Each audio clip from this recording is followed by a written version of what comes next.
This program is brought to you by Skyflakes Crackers. Asahan mo. MLB News and Information. Tunay na pagbabalita. Tunay na pagmamalasakit para sa pagbangon ng bawat Pilipino.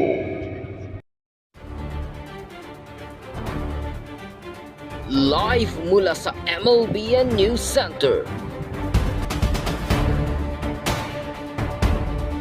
Bango na sa balitaan at komentaryong walang katulad. Nina Caleb Myers, Genevieve Laine Hamito, Masha Lennon, at Rex Lozano.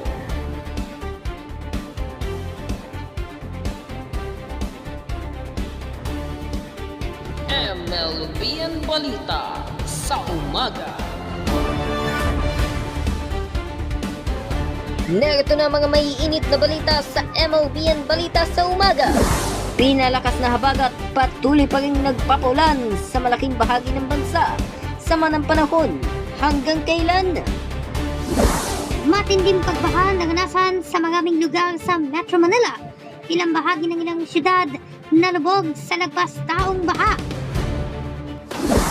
Epekto pa rin ng sama ng panahon. Ilang bahay sa Baguio natabunan ng landslide. 3 patay! Dahil naman sa walang tigil na pagulan, level ng tubig sa ilang dam patuloy ng tumataas.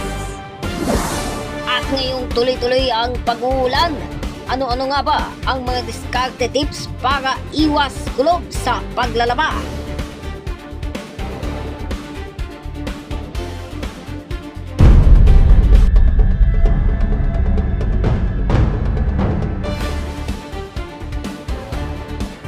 Masayang umaga, Pilipinas! Simula na ang balitaan. 3 ang patay habang 4 ang nakaligtas ng matabunan ng landslide ang ilang bahay sa barangay Kisadsurong sa Baguio City kagabi. Ayon sa Baguio City DRRMO, hindi bababa sa 5 tao ang pinaghahanap sa search and rescue operations. 3 bahay daw ang natabunan ng lupa. Patuloy ang paghahanap sa mga nawawala sa kabila ng malakas na ulan sa Baguio City. Ang iba pang detalye tungkol dyan ihahatid po namin mamaya.